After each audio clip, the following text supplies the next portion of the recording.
Hey guys, welcome back to the channel. My name is Ryan Rice. On this episode, I want to go over with you how to properly measure a fish if you are fishing in a kayak tournament. Obviously, this video is going to be a lot longer than it takes to measure the fish. You should be able to have that fish on the board, photos taken at least 3 to 4 with hands on, hands off within 15 to 20 seconds and safely release that fish back into the water. But let's get into it.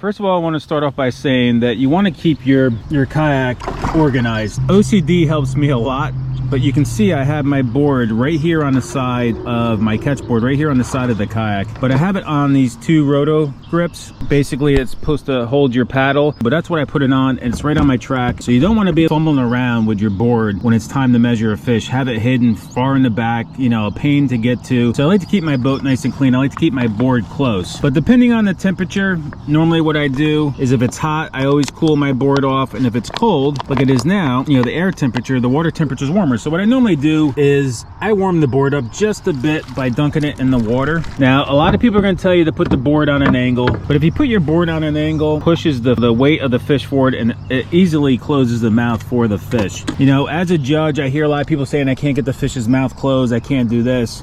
But get your board set. Once you have your fish unhooked from your bait, and you want to do this as quick as possible, I dunk the board, and you can see by putting that fish down, his mouth is closed right away. This fish is 15 3/4, and his mouth is closed. I'm going to take my hand off this fish real quick. You can see the mouth is closed. Then I usually take a picture with my hand on the fish, and I'm going to show you a diagram here where not to put your hand.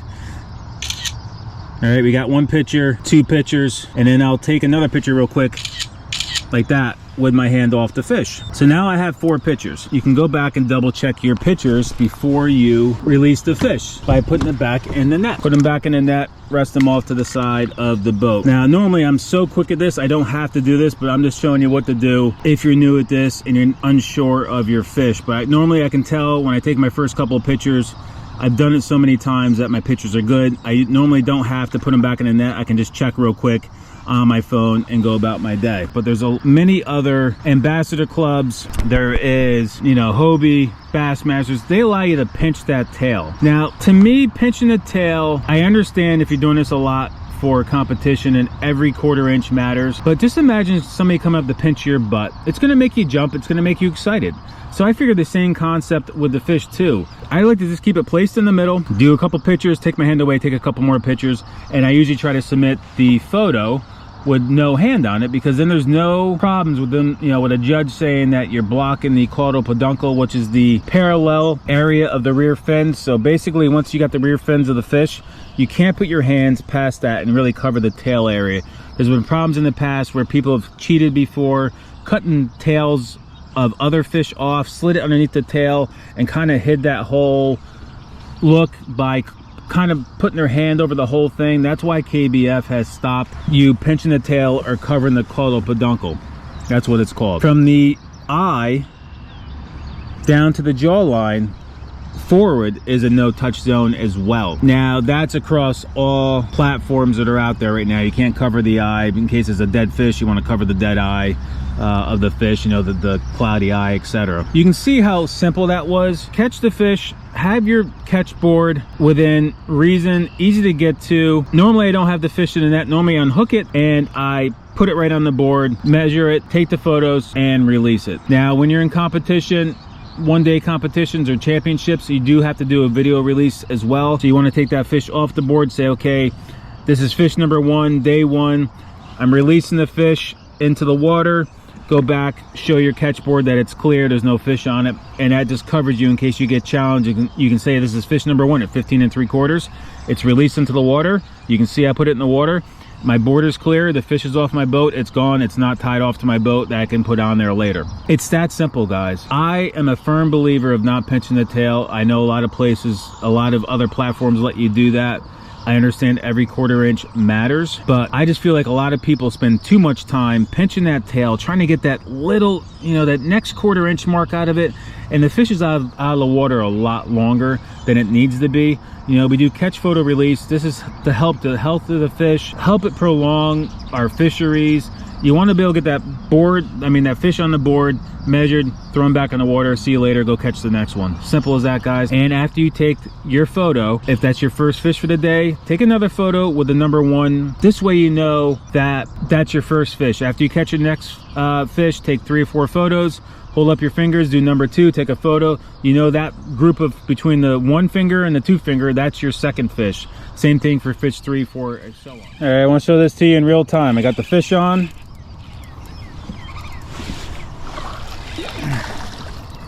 We're gonna fight them in.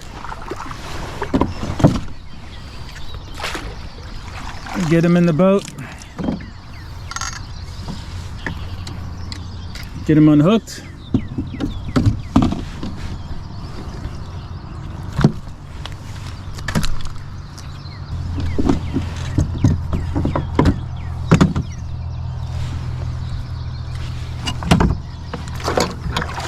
Sunk the board.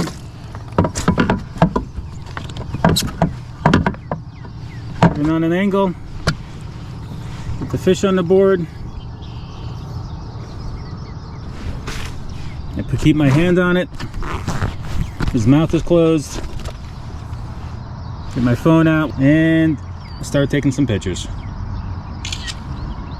We got 15.25. Photo number 2, and then photo number 3 and 4.